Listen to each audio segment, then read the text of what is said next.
நாம இன்னைக்கு பார்க்க போறது பிரையோஃபைட்டா அப்படிங்கிற ஒரு சிறப்பு வாய்ந்த தாவர இனமாகும். பிரையோஃபைட்டா அப்படிங்கிறது 2 வார்த்தைகளை கொண்ட தாவரமாகும். கிரேக்க வார்த்தை பிரையான் அப்படின்னா பாசியை குறிக்கக்கூடிய ஒரு வார்த்தை. பைட்டான் அப்படிங்கிற வார்த்தை வந்து தாவரத்தை குறிக்கக்கூடிய ஒரு வார்த்தையாகும். ஸோ இது பிளான்டே கிங்டம் ராஜ்யத்தின் ஒரு சிறப்பு வாய்ந்த பிரிவு, தாவர பிரிவாகும். பொதுவே இவைகளை வந்து நான் வாஸ்குலார் பிளான்ஸ் அப்படின்னு சொல்லுவோம். வாஸ்குலார் திசு அற்ற தாவர வகுப்பாகும். ஆனால் இவைகள் வந்து நிலத்தில் வாழக்கூடிய தாவர பிரிவாகும். So land plants which do not have vascular tissue, non-vascular land plants ன்னு சொல்லுவோம். ஸோ பயோஃபைட்டுகளை பொதுவாகவே வந்து நீர் சார்ந்த வாழ்க்கை நிலையும் இதில் காணப்படுகிறது. தட் இஸ் இனப்பெருக்கத்தின் பொழுது ஆண் பாலணுக்கள் வந்து கசையிழை கொண்டதாக இருக்கு. ஸோ நீந்தக்கூடிய வகையில் இருக்கு. ஸோ இனப்பெருக்கத்திற்கு நீர் அவசியமாக இருக்கு பிரையோஃபைட் தாவரங்கள்ல. ஸோ இவை நீர்வாழ் தாவரங்களான பாசிகளும் ஆல்கான்னு சொல்லக்கூடிய தாலோஃபைட் அப்படின்னு சொல்றோம் இல்லையா, ஆல்கா பாசிகளை நீர்வாழ் தாவரங்களுக்கும் மெய்யான நிலவாழ் தாவரங்களுக்கும், தட் இஸ் ஸ்டெடோஃபைட் அப்படின்னு சொல்லக்கூடிய வாஸ்குலார் திசுக்கள், எளிமையான வாஸ்குலார் திசுக்களை உடைய டெரிடோஃபைட். ஸோ ஆல்கேக்கும் டெரிடோஃபைட்டுக்கும் இடையே உள்ள தாவர தொகுப்பு தான் பிரையோஃபைட்ன்னு நம்ம சொல்லுவோம். ஸோ இது வந்து பசுமை தாவரம், ஒளிச்சேர்க்கையில் ஈடுபடக்கூடிய தாவரம். இதில் என்ன ஒரு பெரிய டிஃப்ரென்ஸ் அப்படின்னா,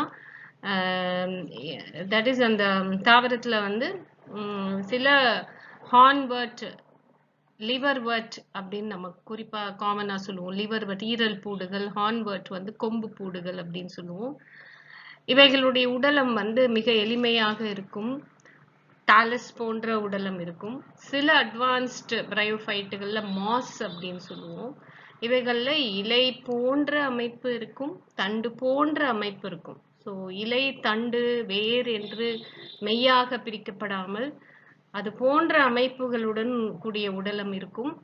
மிக எளிமையான உடலமாக இருக்கும். ஸோ இது வந்து நார்மலி இதுக்கு காமனா என்ன சொல்றோம்னா கிரிப்டோகாம் அப்படின்னு சொல்லுவோம். கிரிப்டோகாம் அப்படின்னா தாவர பண்பு என்ன அப்படின்னா, கிரிப்டோனா ஒளிந்திருக்கும், மறைந்திருக்கும். கேம் அப்படிங்கிறது வந்து கருவையை குறிக்கக்கூடிய, இனப்பெருக்க உறுப்பை குறிக்கக்கூடிய ஒரு வார்த்தை. ஸோ கிரிப்டோகாம் அப்படின்னா இது வந்து பொதுவாக பூவா தாவரம் அப்படின்னு சொல்லுவோம். பூக்களோ இல்லை பூக்களினால் வருகின்ற அந்த விதை உரை மூடிய கருவோ இதுல வந்து காணப்படாது. ஸோ விதைகள் அற்ற, பூக்கள் அற்ற தாவரம் அப்படின்னால இது கிரிப்டோகாம் அப்படின்னு சொல்லுவோம். கிரிப்டோகாம்லயே 2 இருக்கு. வாஸ்குலார் கிரிப்டோகாம்னு இருக்கு, நான் வாஸ்குலார் கிரிப்டோகாம்னு இருக்கு. ஸோ வாஸ்குலார் கற்றைகள் இல்லாத கிரிப்டோகாம், வாஸ்குலார் கற்றைகளுடன் கூடிய கிரிப்டோகாம். ஸோ பிரையோஃபைட்ல வந்து நான் வாஸ்குலார் கிரிப்டோகாம் தான் நம்ம சொல்லுவோம். ஆக இவை மிகவும் எளிமையான, மிகவும் பழமையான ஒரு கருவை உற்பத்தி செய்யும். ஆனால் அது வந்து ஸ்போர்களாக இருக்கும். ஸோ இது ஃபங்கல் ஸ்போர்ஸ்லாம் நம்ம பார்த்துருப்போம், ஆல்கல் ஸ்போர்ஸ்லாம் நம்ம படிச்சிருப்போம். ஸ்போர் நிலையாக இருக்கும். ஸோ அதனால தான் அதை வந்து கிரிப்டோகாம் அப்படின்னு சொல்லுவோம். இது வந்து இந்த தாவர உடலத்தை சார்ந்தே இருக்கும். ஸோ இவைகளை வந்து பிரையோஃபைட்டுகளின் முதல் நில தாவரம் அப்படின்னு நம்ம சொல்லலாம். ஏன்னா பாசிகளிலிருந்து உருமாறிய தாவரங்கள் அப்படின்னு நம்ம பரிணாம வளர்ச்சி அடைந்த தாவரங்கள்னு நம்ம பிரையோஃபைட்டை சொல்லலாம். ஸோ இவைகள் முதல் நில தாவரங்கள். வாஸ்குலார் அல்லாத நில தாவரங்கள், நான் வாஸ்குலார் பிளான்ஸ் அப்படின்னு சொல்லுவோம். அதுக்கு வந்து ஒரே ஒரு வார்த்தை என்னன்னா ஏட்ரேக்கியேட்டா அப்படின்னு நம்ம சொல்லுவோம். ஏட்ராக்கியேட்டா. பிரையோஃபைட்டுகள் வந்து ஏட்ராக்கியேட்டா அப்படின்னு நம்ம சொல்லலாம். ஸோ இதில் வந்து நீர் பண்புகளும் இருக்கு, நீர்வாழ் தாவரங்களின் பண்புகளும் இருக்கு, பாசிகள் போல நீர்வாழ் தாவரங்களின் பண்புகள் வந்து மோஸ்ட்லி நம்ம என்ன பார்க்குறோம் அப்படின்னா பிரையோஃபைட்ஸில் ஆண் பாலணுக்கள் வந்து கசையிழை உடையதாக இருக்கிறது நம்ம பார்க்கலாம். நிறைய சான்றுகள் இருக்கிறதுக்கு. ஸோ நீந்தக்கூடிய தன்மை. ஸோ இனப்பெருக்கத்துக்கு நீர் அவசியமாக இருக்கக்கூடிய பிரைஃபைட் வகுப்புகளும் இருக்கு, பேரினங்களும் இருக்கு.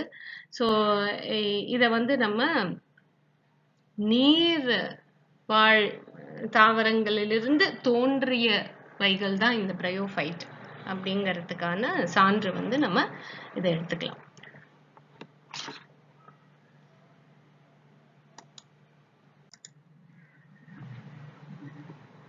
பிரையோஃபைட்டுகளின் பரவல் அப்படின்னு நம்ம எடுத்துக்கிட்டோம்னா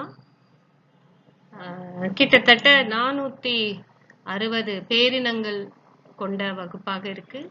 24,000 சிற்றினங்களும் நம்ம பார்க்கலாம் பிரையோஃபைட்டுகள்ல. அதனால காஸ்மோபாலிட்டன் அப்படின்னு சொல்லுவோம். எங்கும் நிறைந்திருக்கும் ஒரு தொகுப்பு. மோஸ்ட்லி வந்து பாத்தீங்கன்னா மிதமான மற்றும் வெப்பமண்டல பகுதிகளில் நம்ம பிரையோஃபைட்டுகளை பார்க்கலாம். கடல் மட்டத்திலிருந்து 4000 முதல் 8000 அடி உயரத்தில் வளரக்கூடியது. ஸோ மோஸ்ட்லி குளிர் பிரதேசங்கள்ல நம்ம அந்த பிரையோஃபைட்ஸ்களை பார்க்கலாம். இந்தியாவில் பார்த்தீங்கன்னா நீலகிரி, ஊட்டி, கொடைக்கானல், நார்த்தில் பார்த்தீங்கன்னா இமயமலை ஒட்டிய குளிர் பிரதேசங்கள், குலு, மணாலி, ஷிம்லா, டார்ஜிலிங், இவை இந்த மாதிரி பகுதிகளில் நம்ம அதிகமாக வளரக்கூடியது இந்த பிரையோஃபைட்டுகள். ஸோ இந்த சில சிற்றினங்கள் பார்த்தீங்கன்னா ரிக்ஸியா, மார்கான்ஷியா, ஃபியூனேரியா. ஸோ இந்த சிற்றினங்கள் வந்து காமனாக வளரக்கூடியது, காமனாக பார்க்கக்கூடியது. தட் இஸ் உத்தரப்பிரதேஷ், மத்திய பிரதேஷ், ராஜஸ்தான் இது போன்ற சமவெளிகளிலும் காணப்படுகின்றன. ஸோ மலைவாழ் பகுதிகளில் அல்லாமல் சமவெளிகளிலும் சில பிரையோஃபைட்ஸ்கள் காணப்படுகின்றன. எங்க அப்படின்னா நிறைய நீர் பகுதிகளில் நம்ம பார்க்கலாம். ஸோ மழை காலத்தில் மோஸ்ட்லி வின்டர்ல நம்ம குளிர்காலத்தில் நமக்கு வந்து அதிகமாக பிரையோஃபைட்டுகள் வாழும். குளிர்காலத்தில் ஓய்வு காலம்னு சொல்லுவோம். இந்த எங்கெல்லாம் வந்து நீர்வீழ்ச்சிகள் இருக்கும் அங்கெல்லாம் நம்ம வந்து பிரையோஃபைட்டுகளை அதிகமாக நம்ம பார்க்கலாம். பிரையோஃபைட்டுகளின் வாழ்விடம் அப்படின்னு பார்த்தோம்னா பொதுவா வந்து நம்ம முன்னாடி சொன்ன மாதிரி பிரையோஃபைட்டுகள் வந்து ஈரமான நீர் நிறைந்த பகுதிகளில் ஈரமான நிழலான இடங்கள்ல நல்லா வளரக்கூடிய தாவரமாகும். ஈரமான மண், ஈரமான பாறைகள், அதாவது நீர்வீழ்ச்சி பக்கத்துல இருக்கக்கூடிய பாறைகள், ஈரமான மரப்பட்டைகள், இதுல வந்து நமக்கு வந்து கம்பளம் மாதிரி, வெல்வெட் கம்பளம் மாதிரி நம்ம பார்க்கலாம், வளர்றத பார்க்கலாம். வெல்வெட் மாஸ் அப்படின்னு சொல்லக்கூடிய வளர்றத நம்ம பார்த்துருக்கோம். பெரும்பான்மையான சிற்றினங்கள் வந்து நிலத்தில் வாழ்பவையாக இருந்தாலும் ரிக்ஸியா ஃப்ளூயிட்டன்ஸ், ரிக்கியோகார்போஸ் நேட்டன்ஸ், ரியல்லா இது போன்ற பேரினங்கள் வந்து பாறைகள்ல இருக்கும், நன்னீர்கள்ல இருக்கும். பொதுவா வந்து கடல்ல வந்து பிரையோஃபைட்டுகள் காணப்படுவதில்லை, வளர்வதில்லை. சில பாறை இடுக்குகள்ல வந்து பாசிகள் வந்து வளரும். நீர்வீழ்ச்சிகள்ல பாத்தீங்கன்னா பாறை இடுக்குகள்ல பாசிகள் வளரும்.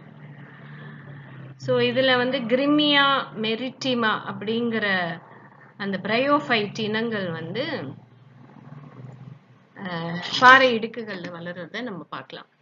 சில பிரையோஃபைட்டுகள் சதுப்பு நிலத்துல வாழக்கூடியவையா இருக்கு. சில பிரையோஃபைட்டுகள் வந்து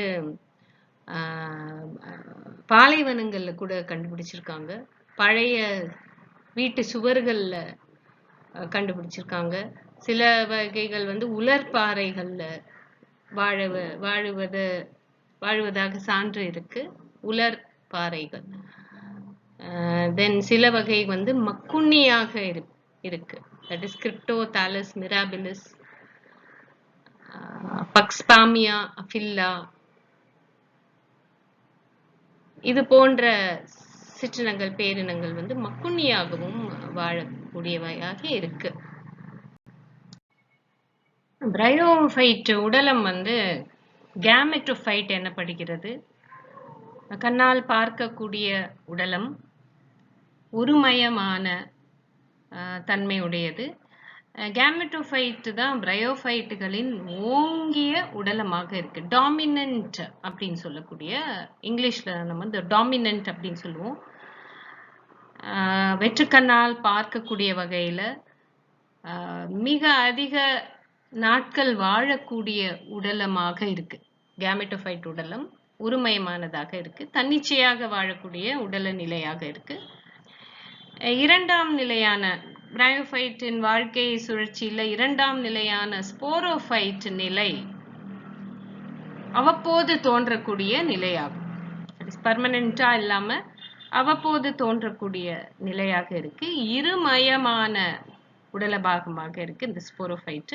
அண்ட் கேமெட்டோஃபைட்டை சார்ந்தே இருக்கக்கூடிய பாகமாக இருக்கு. தன்னிச்சையாக வாழ இயலாத ஒரு நிலை தான் இருமயமான ஸ்போரோஃபைட் உடலம் அப்படின்னு சொல்லுவோம். ஸோ பிரையோஃபைட் உடல நிலைகளை வந்து ரெண்டா நம்ம பார்க்கலாம். கேமெட்டோஃபைட் நிலை தான் ஓங்கிய நிலை, தன்னிச்சையாக வாழக்கூடிய நிலை, ஒருமயமான நிலை.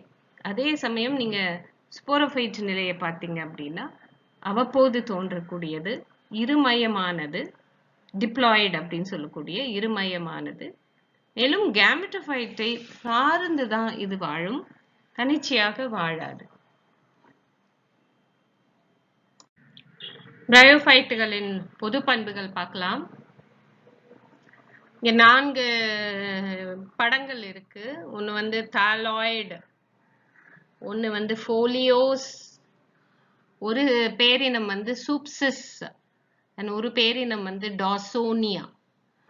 ஸோ பொது பண்புகள்னு பார்த்தோம்னா ஏற்கனவே நாம பார்த்துருக்கோம். தாவர உடலம், பிரையோஃபைட்டின் தாவர உடலம் வந்து கேமெட்டோஃபைட் எனப்படுகிறது. இதற்கு வந்து சிறப்பு வாய்ந்த பண்புகள் என்ன அப்படின்னா, தனித்த உடலமாக இருக்கு, தன்னிச்சையாக வாழக்கூடியதா இருக்கு, ஓங்கு தன்மை நிறைந்தது. தட் இஸ் பிரையோஃபைட்டுகளின் வாழ்க்கை சுழற்சியில வாழ்நிலையில ஓங்கி வளரக்கூடியது, டாமினன்ட் ஃபேஸ்ன்னு சொல்லக்கூடியது கேமெட்டோஃபைட் ஒருமயமான உடலமாக இருக்கு. ஸோ இது வந்து பொதுவாக வந்து 2 வகைப்படுமா நம்ம பார்க்கலாம். தாலாய்டு உடலம் வேர், தண்டு, இலைகள் என்ற வேறுபாடற்ற உடலம், அல்லது ஃபோலியோஸ் உடலம் எனப்படும் வேரற்ற உடலம், ஆனால் இலைகள் போன்ற உடலமாக இருக்கு. ஒரு தண்டு பகுதி இருக்கு, அதிலிருந்து இலைகள் போன்று உடலம் கொண்டதாக இருக்கு. ஃபோலியோஸ் உடல பாகம் கொண்டது. சில வகை பிரையோஃபைட்டுகள் தாலாய்டாக இருக்கு, சில வகை பிரையோஃபைட்டுகள் ஃபோலியோஸ் எனப்படும் இலை போன்ற அமைப்பு இருக்கக்கூடிய கேமெட்டோஃபைட் உடலம் கொண்டதாக இருக்கு.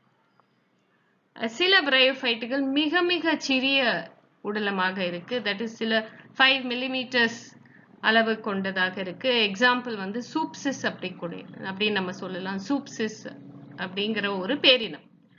சில வகை பிரையோஃபைட் வந்து மிக உயரமான உடலத்தை கொண்டது. ஃபார் எக்ஸாம்பிள் வந்து டாசோனியா என்கிற பேரினம். ஸோ இங்க வந்து இது வாஸ்குலார் கற்றைகள் அற்ற உடலம் நம்ம ஏற்கனவே பார்த்தோம். இலைகள், தண்டு இது போன்ற எதுவுமே இருப்பதில்லை, வேர்கள் காணப்படுவதில்லை. ஆனால் வேருக்கு பதிலாக சில சிற்றினங்கள்ல பாத்தீங்கன்னா வேர் தூவிகள் இருக்கும், ரைசோய்டு அப்படின்னு நம்ம சொல்றோம். வேர்களின் பணிகளை வந்து ரைசோய்டுகள் செய்கின்றன. ஸோ அந்த செல்கள் வந்து ரைசோய்டு, அந்த வேர் தூவிகள்னு சொல்லக்கூடிய ஒற்றை செல்லால் இல்ல பல செல்களால் ஆன வேர் தூவிகள் வந்து டைரக்டா வெளிமண்டலத்திலிருந்து ஈரப்பதத்தை உறிஞ்சு கொள்கின்றன. ஈரப்பதத்தை உறிஞ்சும் திறன் கொண்டவையாக இருக்கு. அதனாலதான் பிரையோஃபைட்டுகள் வந்து ஈரமான மண்ணிலும் வாழக்கூடியவையா இருக்கு. ரைசோய்டுகள் வந்து பொதுவே ஒரு செல் உடையவை இருக்கும், ஒரு செல்லால் ஆனவை, கிளைகள் அற்றவை. ரிக்ஸியா, மார்கான்சியா, ஆந்தோசெராஸ் இது போன்ற பிரையோஃபைட்டுகள்ல வந்து வேர் தூவிகள் இருக்கும், ஒரு செல்லால் ஆன வேர் தூவிகள் இருக்கும். சில பிரையோஃபைட் ஃபியூனேரியா பாலிட்ரைக்கம் பார்த்தீங்கன்னா பல செல்களால் ஆன வேர் துவிகள் இருக்கும். ஃபியூனேரியா ஸ்பாக்னம் பாலிட்ரைக்கம் இவைகளில் பார்த்தீங்கன்னா கிளைத்த ரைசோய்டுகள் காணப்படும்.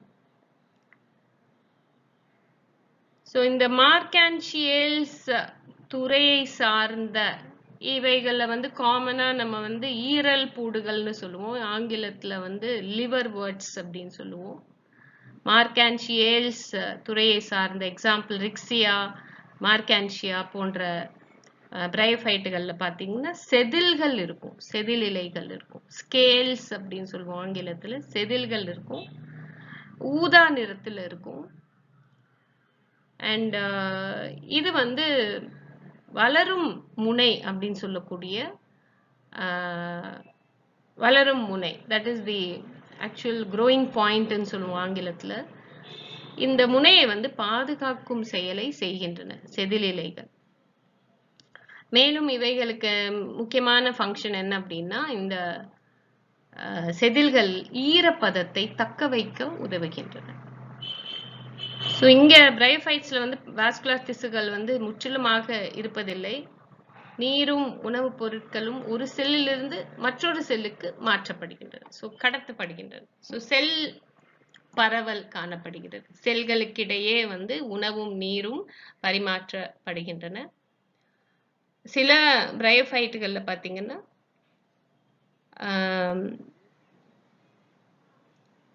செல்கள் நீர் மற்றும் உணவை கடத்துவதற்காக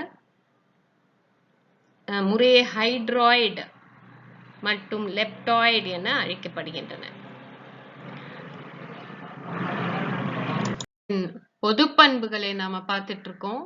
தொடர்ந்து நாம வந்து அதனுடைய உள்ளமைப்பை கவனிக்கலாம். பிரையோஃபைட்டுகளின் உள்ளமைப்பு பார்த்தீங்கன்னா இந்த தாலஸ் உடலமோ இல்லை ஃபோலியோஸ் உடலமோ ரொம்ப எளிமையான உள்ளமைப்பை கொண்டுள்ளது. பொதுவாக ஒரே மாதிரியான திசு தொகுப்பு தான் இதில் காணப்படுகிறது. பேரன்கைமா அப்படிங்கிற திசு தொகுப்பு தான் காணப்படுகிறது. ஸோ தாவர உடலத்தின் உள்ளமைப்பு வந்து ஒளிச்சேர்க்கை பகுதி, சேமிப்பு பகுதி அப்படின்னு 2 விதமாக பிரிக்கப்பட்டிருக்கிறது. இந்த 2 பகுதிகளிலும் பார்த்தீங்கன்னா பேரன்கைமா செல்கள் தான், ஆனால் அதனுடைய அமைப்பு வந்து வேற மாதிரி இருக்கும், கொஞ்சம் வித்தியாசம் இருக்கும். ஸோ மேற்புறத்துல பார்த்தீங்கன்னா உங்களுக்கு அந்த பேரன்கைமா செல்கள் வந்து பச்சை நிறத்தில் இருக்கும்.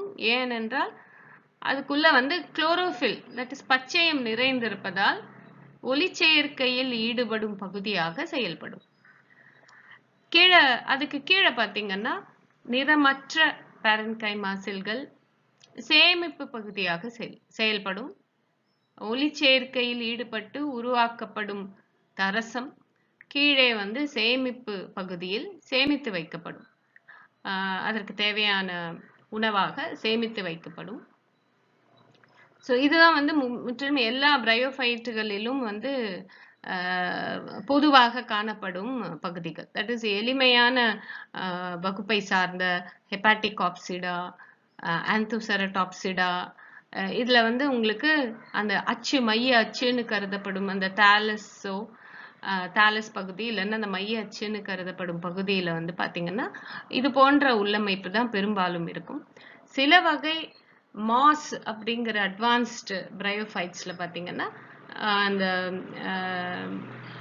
வாஸ்குலார் அமைப்பை கொண்ட சில வேறுபாடுகள் தெரியும். தட் இஸ் பேரன்கைமா செல்களை விட சற்று மாறுபட்டு இருக்கக்கூடிய உணவையும் நீரையும் கடத்துவதற்கான சில சிறப்பு திசுக்கள் வந்து நமக்கு தெரியும். இதுதான் வந்து ப்ரீவியஸ் ஸ்லைட்ல நான் சொன்னேன், ஹைட்ராய்டு அண்ட் லெப்டாய்டு அப்படின்னு சொன்னேன்.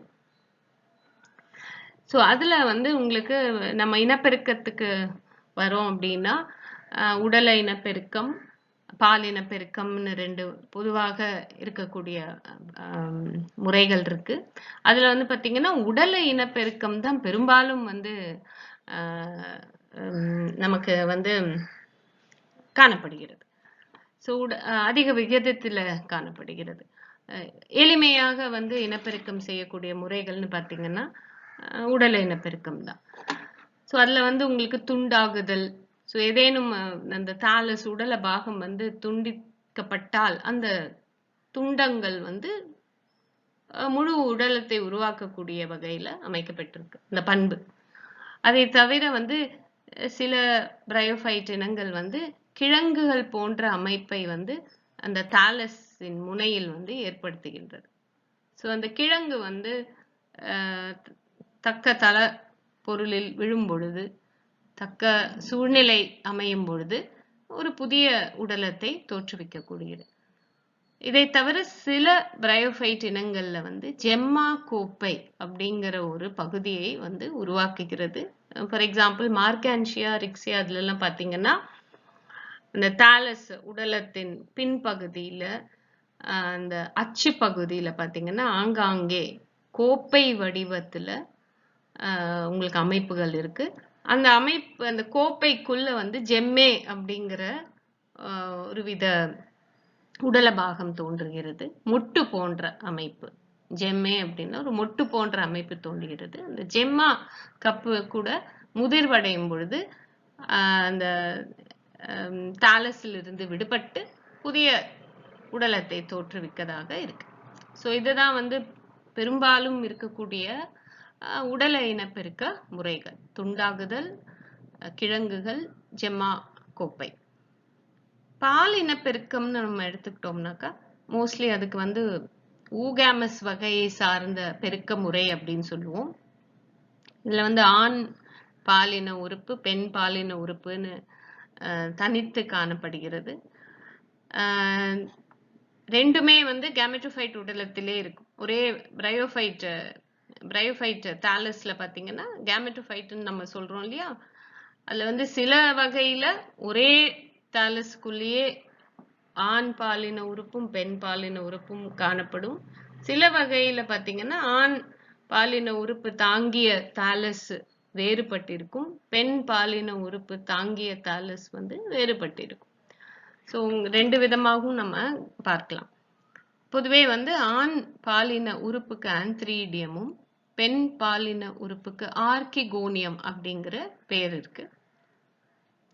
இந்த ஆண் பாலின உறுப்பு வந்து கிளப் ஷேப்டுன்னு சொல்லுவோம். இந்த பேட்மிண்டன் ராக்கெட் ஷேப்ல இருக்கும். இன்வெர்டட் பேட்மிண்டன் ராக்கெட் ஷேப்லன்னு சொல்லுவோம்.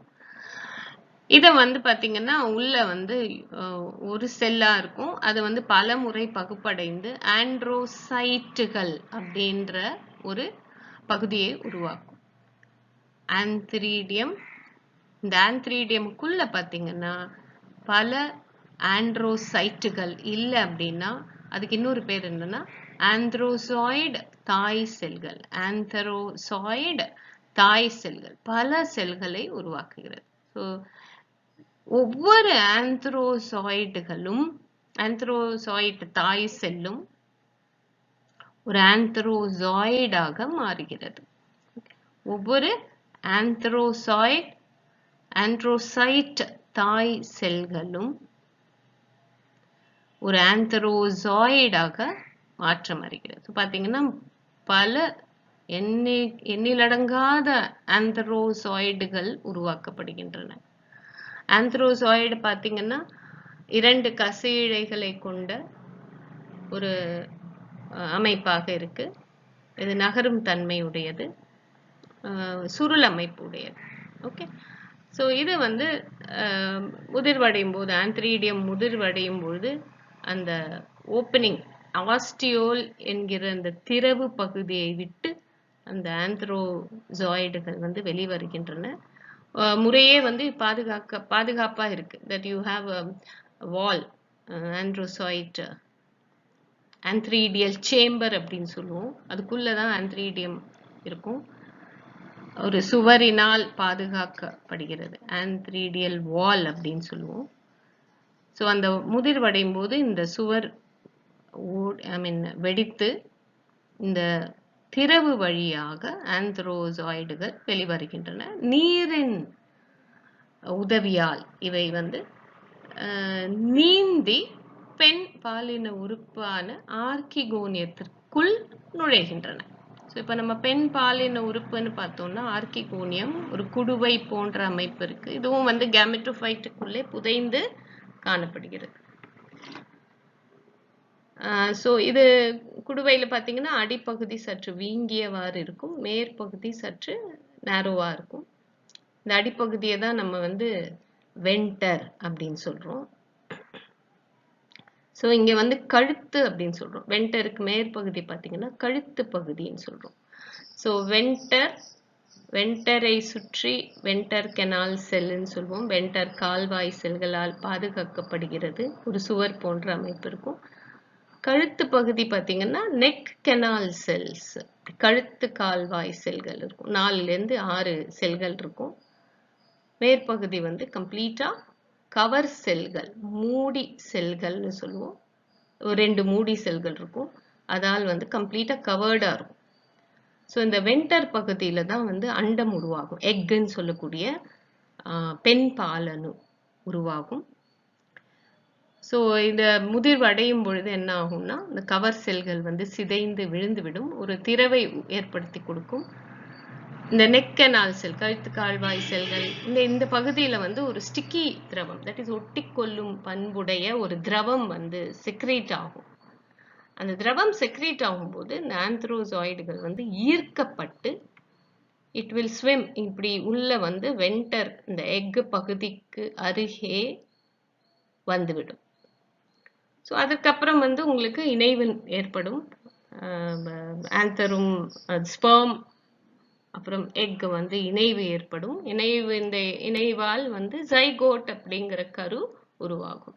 ஸோ ஜைகோட் தான் வந்து முதல் இருமய உடலம்.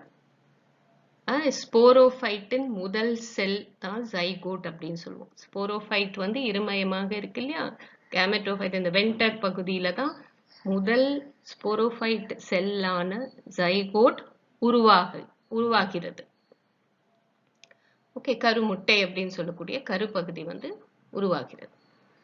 ஸோ அது முதிர்வடையும் பொழுது இந்த பகுதிகள்லாம் வந்து சிதைந்து விடும். நெக் கெனால் செல், வென்டர் கெனால் செல், இந்த பகுதியெல்லாம் சிதைந்து ஒரு ஸ்போரோஃபைட்டாக உருவாகும். ஓகே, அடுத்த நிலை, வாழ்க்கை நிலைன்னு சொல்லக்கூடிய இருமய ஸ்போரோஃபைட் உடலத்தை தோற்றுவிக்கும். இதை பார்த்தீங்கன்னா மார்கான்ஷியால பார்த்தீங்கன்னா இது போன்று இருக்குது. ஸ்போரோஃபைட் வந்து இது போன்ற அமைப்பு இருக்கும். அதே நீங்க ஆந்தோசெரடாப்சிடா அந்த வகுப்பை பார்த்தீங்கன்னா அதனுடைய அமைப்பு இது, ஸ்போரோஃபைட்டின் அமைப்பு வந்து இது போன்று இருக்கும். அதே மாஸ்ல பார்த்தீங்கன்னா அட்வான்ஸ்டு பிரையோஃபைட்ல பார்த்தீங்கன்னா ஸ்போரோஃபைட்டின் அமைப்பு வந்து வேறு மாதிரி இருக்கும். அமைப்பு மட்டும்தான் வேற, மற்றபடி இருக்கக்கூடிய அந்த பண்புகள்லாம் ஒரே மாதிரி தான் இருக்கும். ஸோ இதுல முக்கியமா பார்த்தீங்கன்னா அந்த ஸ்போரோஃபைட்டின் அமைப்பு வந்து உள் அமைப்பு இல்லைன்னா புற அமைப்பு வந்து 3 பாகங்களாக இருக்கும். ஃபுட், சீட்டா, ஃபுட் பகுதி, சீட்டா பகுதி, கேப்சியூல் பகுதி. ஓகே, ஃபுட், சீட்டா ஃபுட்டையும் கேப்சியூலையும் இணைக்கும் பகுதியாக இருக்கு. ஃபுட், சீட்டா, கேப்சியூல். ஸோ இந்த 3 கேப்சியூல் பகுதி தான் வந்து பார்த்தீங்கன்னா உங்களுக்கு வந்து வெற்றுக்கண்ணால் பார்க்க முடியும். இந்த மாஸ் கேப்சியூல், இந்த ஆந்தோசெராஸ் ஸ்போரோஃபைட் எல்லாம் வந்து நம்ம பார்க்கக்கூடிய பகுதி வந்து கேப்சியூல் பகுதி தான். ஃபுட், சீட்டா பகுதிகள் வந்து கேமெட்டோஃபைட்டிஸுக்குள்ள அமிழ்ந்து இருக்கும், வெளியில தெரியாது. பட் அந்த கேப்சியூல் பகுதி வந்து நமக்கு வெற்றுக்கண்ணால பார்க்கக்கூடிய பகுதியாக இருக்கும். ஸோ இந்த கேப்சியூல் பகுதியில தான் இந்த ஸ்போர்கள் உருவாக்கப்படுகிறது. ஒருமய ஸ்போர்கள், இந்த கருமுட்டை வந்து இருமயமாக இருக்கு இல்லையா, அவை வந்து குன்றல் பகுப்படைந்து ஸ்போர்களாக, ஒருமய ஸ்போர்களாக உருவாக்கப்படும் இடம் தான் வந்து கேப்சியூல் அப்படிங்கிற பகுதி. இது ஒவ்வொரு பிரையோஃபைட்லயும் வந்து அதனுடைய பண்புக்கு ஏற்றாற்போல் உருவ மாற்றம் இருக்கும். ஸோ ஸ்போரோஃபைட்டிலிருந்து ஸ்போர்கள் உருவாக்கப்படுகின்றன கேப்சியூலில். ஸோ கேப்சியூலுக்குள்ள வந்து ஸ்போர் தாய் செல்கள் உருவாக்கப்படுகின்றன. ஒவ்வொரு ஸ்போர் தாய் செல்லும் குன்றல் பகுப்படைந்து எண்ணற்ற ஸ்போர்கள் வந்து உருவாக்கப்படுகின்றன. ஸோ சில பிரையோஃபைட்ல பார்த்தீங்கன்னா பிரையோஃபைட்ஸ்ல ஹோமோஸ்போரஸ் அப்படின்னு சொல்லுவோம். பிரையோஃபைட்டுகளின் ஸ்போர்கள் வந்து உருவத்திலும் ஒரே மாதிரி அமைப்பிலும் ஒரே மாதிரியாக இருக்கும். ஹோமோஸ்போரஸ் அப்படின்னு சொல்லுவோம். ஸோ ஸ்போர்கள் வந்து பிரையோஃபைட்ஸ்ல பார்த்தீங்கன்னா ஹோமோஸ்போரஸ். ஒரு சிற்றினத்தின் அனைத்து ஸ்போர்களும் ஒரே மாதிரியாக இருக்கும். ஸோ மார்க்கான்ஷியா எடுத்துக்கிட்டிங்கன்னா மார்க்கான்ஷியா பேரினத்தில் காணப்படும் அனைத்து சிற்றினங்களிலும் ஒரே மாதிரியான உருவத்திலும் உள்ளமைப்பிலும் ஒரே மாதிரியான ஸ்போர்கள் இருக்கு. ஸோ அதனால தான் நம்ம ஹோமோஸ்போரஸ் அப்படின்னு நம்ம சொல்றோம்.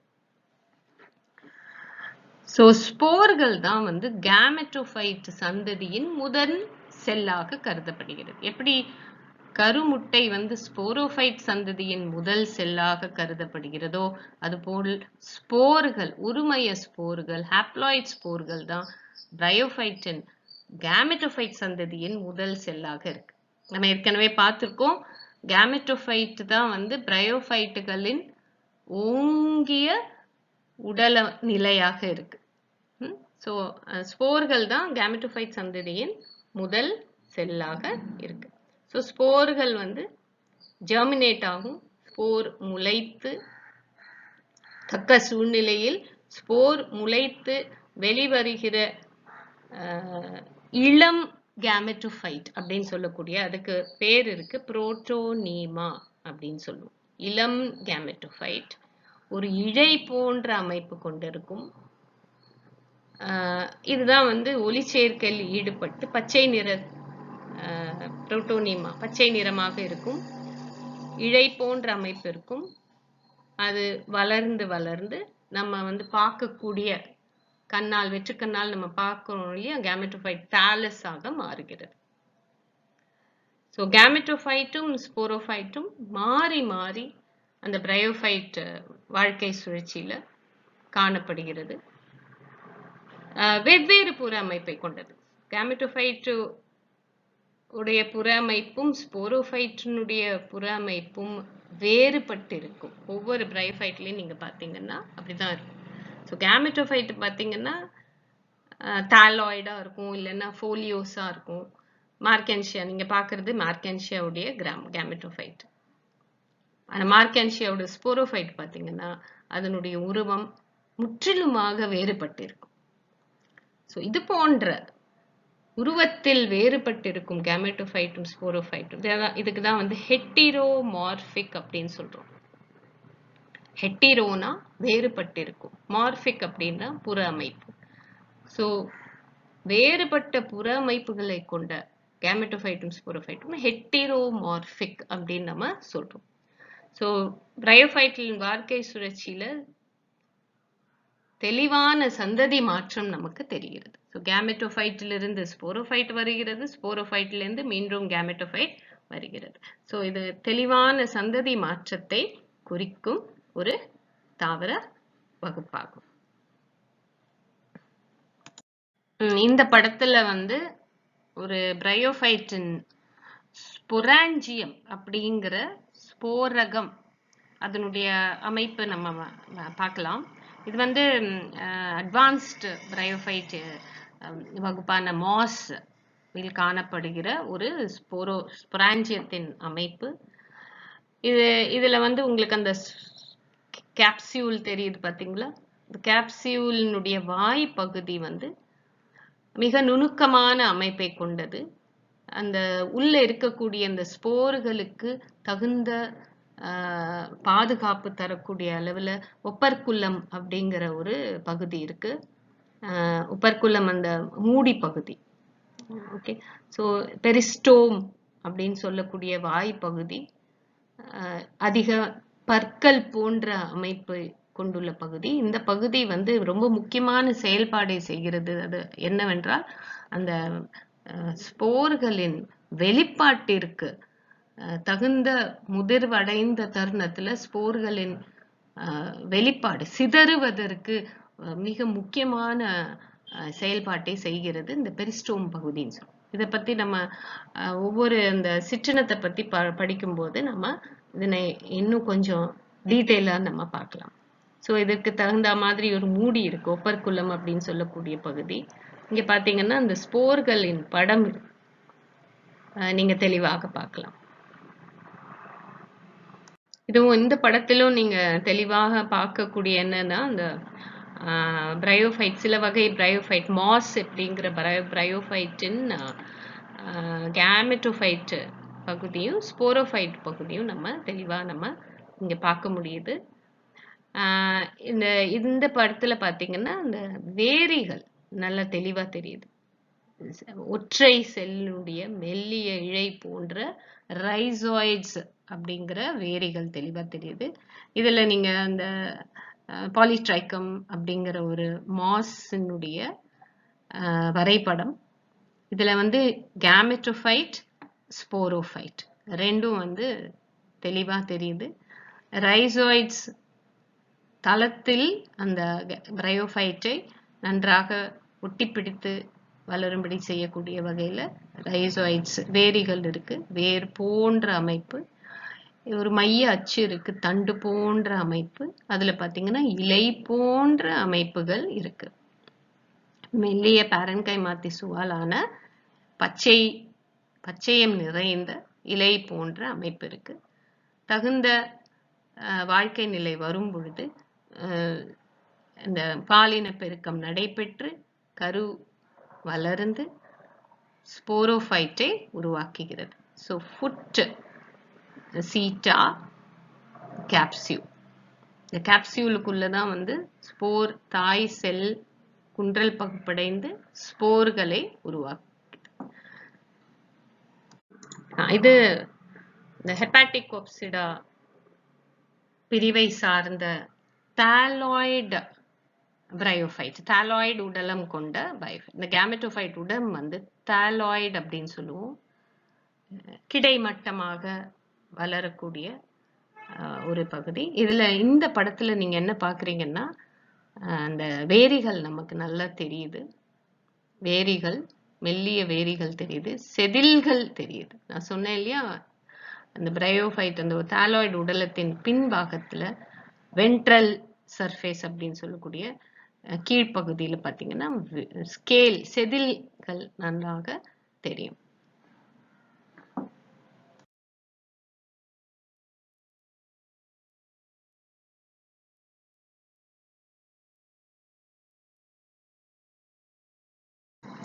இதுவும் ஒரு அட்வான்ஸ்டு பிரையோஃபைட்டின் படம். இதுல அந்த கேமெட்டோஃபைட்டும் ஸ்போரோஃபைட்டும் நன்றாக தெளிவாக தெரியுது பாருங்க. ஸோ ஸ்போரோஃபைட் பச்சை நிறத்துல இருக்காது. ஆனா கேமெட்டோஃபைட் பச்சையம் நிறைந்ததால் பச்சை நிறத்துல இருக்கும். ஸ்போரோஃபைட் முழுவதுமாக தன்னுடைய உணவிற்காகவும் நீரிற்காகவும் கேமெட்டோஃபைட்டை சார்ந்தே இருக்கும். தன்னிச்சையாக வாழ இயலாது. ஸோ அந்த ஸ்போரோஃபைட் பகுதி நல்லா தெளிவா தெரியுது. இந்த ஸ்லைட்ல நம்ம என்ன பார்க்கிறோம் அப்படின்னா, ஆந்த்ரீடியம் அடங்கிய கேமெட்டோஃபைட் பகுதி. ஸோ ஆந்த்ரீடியல் ஹெட்ன்னு சொல்லுவோம். அந்த பிரையோஃபைட்டின் ஆண் பாலனு உறுப்பை நீள்வெட்டு எடுத்து இந்த ஸ்லைட்ல நமக்கு தெரியுது. இந்த கிளப் ஷேப்டு ஆந்த்ரீடியா நம்ம பார்க்குறோம். இடையில ஸ்டிரைல் மலட்டு இழைகள் பாராஃபைசிஸ் அப்படின்னு நம்ம ஏற்கனவே நம்ம ஆல்கைல பங்கைல எல்லாம் பார்த்துருக்கோம். பாராஃபைசிஸ் மலட்டு இழை போன்ற பகுதிகள் இருக்கும். இது வளரக்கூடிய ஆந்த்ரீடியங்களை பாதுகாக்க உதவுது. ஸோ இது சில ஆந்த்ரீடியங்கள் நல்லா முதிர்வடைந்திருக்கு, சில ஆந்த்ரீடியங்கள் வளர்ந்துகிட்டு இருக்கு. இந்த படத்துல நமக்கு தெளிவா தெரியுது. ஆந்த்ரீடியா அப்படின்னு சொல்லக்கூடிய இதுக்குள்ளதான் ஆண்ட்ரோசைட்டுகள் உருவாக்கப்பட போகின்றன.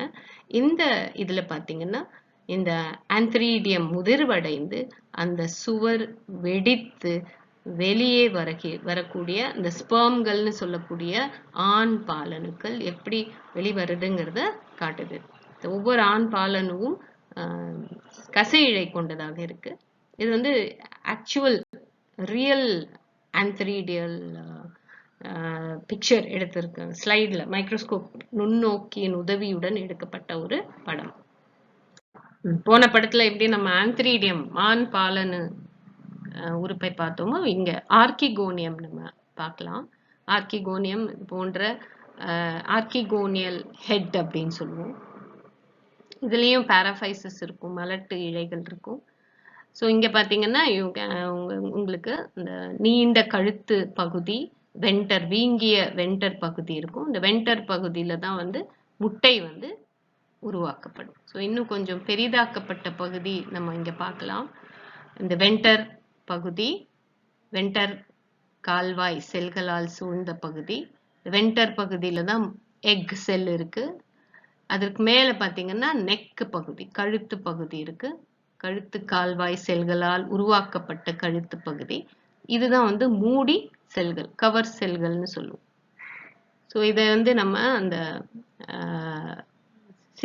சிறிதாக்கப்பட்ட பகுதி, இது பெரிதாக்கப்பட்ட பகுதி. இதுவும் வந்து ஒரு பிரையோஃபைட்ல இருந்து எடுக்கப்பட்ட செக்ஷன்ல இருந்து எடுக்கப்பட்ட நுண்ணோக்கியின் உதவியுடன் எடுக்கப்பட்ட ஒரு படம்.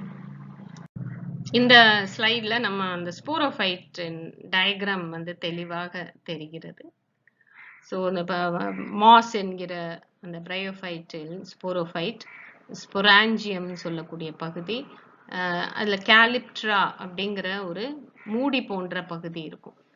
ஓகே, ஸோ இது வந்து முதிர்வடையும் பொழுது இதிலிருந்து அந்த ஒப்பர்குலம்னு ஏற்கனவே நான் சொன்னேன் இல்லையா, மூடி கவர் செல், இந்த பெரிஸ்டோம்ல இருந்து இந்த ஸ்போர்கள் வந்து வெளியாகும். இந்த பகுதி தான் கேப்சியூல் அப்படின்னு சொல்லுவோம். இந்த கேப்சியூல் பகுதியில தான் வந்து ஃபுட் சீட்டா கேப்சியூல்னு நான் சொன்னோம் இல்லையா, இந்த கேப்சியூல் பகுதிக்குள்ள தான் வந்து ஸ்போர்கள் உருவாக்கப்படுகின்றன. எப்படி வந்து இந்த பெரிஸ்டோம் வெடித்து உப்பர்குலம் வெளியேறி ஸ்போர்கள் வந்து வெளியே வீசப்படுகின்றன. ஒவ்வொரு ஸ்போரும் ஒருமைய ஸ்போர்கள். அவை ஒரு தளத்தில் விழுந்து இழை போன்ற பச்சையம் நிறைந்த புரோட்டோனிமா, இதான் வந்து இளம் கேமெட்டோஃபைட்னு நம்ம சொன்னோம் இல்லையா, அந்த புரோட்டோனிமா வளர்ந்து மொட்டுக்கள் போன்று உருவாகி முதிர்ந்த கேமெட்டோஃபைட்டை உருவாக்கும். ப்ரீவியஸ் ஸ்லைட்ல நம்ம மாஸ் பிரையாப்சிடா வகுப்பை சார்ந்த ஒரு பிரையோஃபைட்டின் படம் பார்த்தோம் இல்லையா. இது வந்து ஹெப்பாட்டிகாப்சிடா, மார்கான்ஷியா அப்படிங்கிற இந்த தாலாய்டு உடலத்தை தாங்கி இருக்கக்கூடிய மார்கான்ஷியா அப்படிங்கிற பேரினத்தின் படம். இதுதான் வந்து ஆர்கிகோனியத்தை தாங்கி இருக்கும் மார்கான்ஷியா, ஆந்த்ரீடியத்தை தாங்கி இருக்கக்கூடிய தாலஸ். இங்க பாத்தீங்கன்னா மிக எளிமையான ஸ்போரோஃபைட். மார்கான்ஷியால பாத்தீங்கன்னா ஸ்போரோஃபைட் வந்து மிக எளிமையா இருக்கும். எல்லாமே வந்து கேமெட்டோஃபைட்குள்ள தான் அமிழ்ந்திருக்கும். ஸ்போரோஃபைட் அந்த கேப்சியூல் வந்து வெளியே தெரியாது. ப்ரீவியஸ் ஸ்லைட்ல பார்த்த மாதிரி உங்களுக்கு அந்த கேப்சியூல் வெளியே தெரியுது இல்லையா, அது மாதிரி இங்க தெரியாது. கேமெட்டோஃபைட்டின் அந்த பகுதியிலேயே அமிழ்ந்திருக்கும். ஸோ இங்க நீங்க பார்க்கலாம். ஆனா கலர் நீங்க பாத்தீங்கன்னா ப்ரௌனிஷ் கலரா இருக்கு பாருங்க. உங்களுக்கு தெளிவாக அந்த அமைப்பு வந்து வேறுபட்டிருக்கும். ஆனால் சைஸ், ஸ்போரோஃபைட்டின் சைஸ் வந்து ரொம்ப சிறிதாக இருக்கும். இந்த படத்துல வந்து நமக்கு ஸ்போரினுடைய அமைப்பு நன்றாக தெரிகிறது. டெட்ராஹெட்ரல் ஸ்போர்னு சொல்லுவோம், நான்கங்க ஸ்போர் அப்படின்னு சொல்லுவோம். ஸோ அதனுடைய உருவ பெரிதாக்கப்பட்ட உருவம் வந்து நமக்கு நுண்ணோக்கியின் மூலமாக எடுத்த படம் இது. ஸோ இதுல வந்து நமக்கு தெரியுது ஸ்போரின் வெளிச்சுவர் வந்து ஸ்மூத்தாக இல்லை, நிறைய மேடும் பள்ளமுமாக இருக்கு பாருங்க. எக்ஸைன் அப்படின்னு சொல்லுவோம், வெளியுறை, ஸ்போரின் வெளியுறை எக்ஸைன் அப்படின்னு சொல்லக்கூடிய வெளியுறை வந்து தெளிவாக நமக்கு தெரியுது. இது வந்து ஒரு முளைக்கும் ஸ்போரின் படம். இப்படி அந்த ஆக்சுவல் படம் இது. ஒரு ஸ்போர் முளைத்து புரோட்டோனிமா உருவாகும் ஒரு படம் இது, ஜெர்மினேட்டிங் ஸ்போர். ப்ரீவியஸ் படத்துல நம்ம பார்த்தோம் ஜெர்மினேட்டிங் ஸ்போர். இது வந்து மேலும் அது இழை உடலம் வளர்ந்து செகண்டரி புரோட்டோனிமா, பிரைமரி புரோட்டோனிமால இருந்து பல கிளைகள் தோன்றி செகண்டரி புரோட்டோனிமா உருவாகி இதெல்லாம் ஒரு செல்களாலான பகுதி பல செல்களாலான பகுதியை உருவாக்கி முட்டு வடிவமாக முதலில் உருவாகும். அதுக்கப்புறம் அது மேலும் வளர்ந்து ஸ்போர்லிங் அப்படின்னு சொல்லுவோம். ஸோ இதிலிருந்து தான் வந்து இந்த மெச்சூர்டு கேமெட்டோஃபைட் வந்து உருவாக்க போகுது. ஸோ பிரைமரி புரோட்டோனிமாவிலிருந்து செகண்டரி புரோட்டோனிமா உருவாகி பச்சையம் நிறைந்த பகுதியாக இருக்கு. இதிலிருந்து மேலும் அது முதிர்வடைந்து நமக்கு வெளியே தெரியக்கூடிய கேமெட்டோஃபைட் உடலத்தை உருவாக்கும். இதுதான் வந்து பிரையோஃபைட்டின் வாழ்க்கை சுழற்சியை எளிமையாக விவரிக்கும் ஒரு படம். ஸோ உங்களுக்கு அந்த கேமெட்டோஃபைட் இருக்கு. சில வகுப்புகளில் பார்த்தீங்கன்னா ஃபீமேல் பிளான்ட் தனியாகவும் மேல் பிளான்ட் தனியாகவும் இருக்கும். மேல் பிளான்ட்டிலிருந்து ஆந்த்ரீடியம் உருவாகும், ஃபீமேல் பிளான்ட்டிலிருந்து ஆர்கிகோனியம் உருவாகும். ஸோ வளர்ந்து முறையே ஆந்த்ரீடியம் தட் இஸ் ஆண் பாலனுவும் பெண் பாலனுவான அண்டத்தை உருவாக்கி 10 ஃபீமேல் பிளான்ட்ல தான் வந்து ஸ்போரோஃபைட் உருவாகும். ஏன் அப்படின்னா ஃபீமேல் பிளான்ட்ல தான் இணைவு நடைபெறுகிறது. மேல் ஆண் தாவரத்திலிருந்து வெளிவரக்கூடிய அந்த விந்து ஸ்பெர்ம் ஆர்கிகோனியத்துக்குள் நுழைந்து ஒரு பெண் தாவரத்தின் உள்தான் ஸ்போரோஃபைட் உருவாக்கப்படுகிறது. ஏன்னா பெண் தாவரத்தின் உள்தான் கருமுட்டை உருவாகுது. ஸோ இதிலிருந்து வெளிவரக்கூடிய இந்த ஃபுட் சீட்டா வந்து நமக்கு கண்ணுக்கு தெரியாது. இந்த கேப்சியூல் பகுதி மட்டும்தான் நமக்கு கண்ணுக்கு தெரியும். ஒரு சிறிய காம்புடன் கூடிய கேப்சியூல். இந்த கேப்சியூலுக்குள்ள தான் வந்து ஸ்போரோஃபைட் உருவாகுது. ஸ்போரோஃபைட்டிலிருந்து வெளிவருகிற ஒருமைய ஸ்போர் ஜெர்மினேட் ஆகி முளைத்து புரோட்டோனிமா உருவாக்கி செகண்டரி புரோட்டோனிமா உருவாக்கி ஸ்போர்லிங் உருவாக்கி திரும்பவும் வந்து கேமெட்டோஃபைட் பிளான்ட்டாக மாற்றமடைகிறது. இது வந்து ஒரு பொதுவான பிரையோஃபைட்டின் பொதுவான வாழ்க்கை சுழற்சியை விவரிக்கும் படம். கேமெட்டோஃபைட் ஒருமையமாக இருக்கு. கேமெட்டோஃபைட்டிலிருந்து வெளிவரும் ஆந்த்ரீடியா ஆர்கிகோனியா, ஆந்த்ரீடியாவிலிருந்து ஆந்த்ரோசாய்டு ஒருமையமாக இருக்கு. ஆர்கிகோனியாவிலிருந்து ஒரே ஒரு அண்டம் ஒருமையமாக இருக்கு. இவை இரண்டும் வந்து இணையும் பொழுது கருமுட்டை இருமைய கருமுட்டை உருவாகுது. This becomes the sporophyte or the embryo. The ஸ்போரோஃபைட்டும் இருமயமாக இருக்கு. ஸ்போரோஃபைட்டிலிருந்து ஸ்போர் தாய் செல்கள் உருவாகின்றன. அவையும் இருமயமாக இருக்கு. இது மியாசிஸ் அடைந்து குன்றல் பகுப்படைந்து ஒவ்வொரு ஸ்போர் தாய் செல்லும் 4 ஸ்போர்களை உருவாக்குகின்றன. ஒவ்வொரு ஸ்போர் தாய் செல்லும் குன்றல் பகுப்படைந்து 4 ஒருமைய ஸ்போரை உருவாக்குகின்றன. இந்த ஒருமைய ஸ்போர் தான் கேமெட்டோஃபைட் சந்ததியின் முதல் செல்லாக கருதப்படுகிறது. இது முளைத்து புரோட்டோனிமா மற்றும் மொட்டுக்களை உருவாக்கி கேமெட்டோஃபைட் சந்ததியை மீண்டும் தொடங்குகிறது.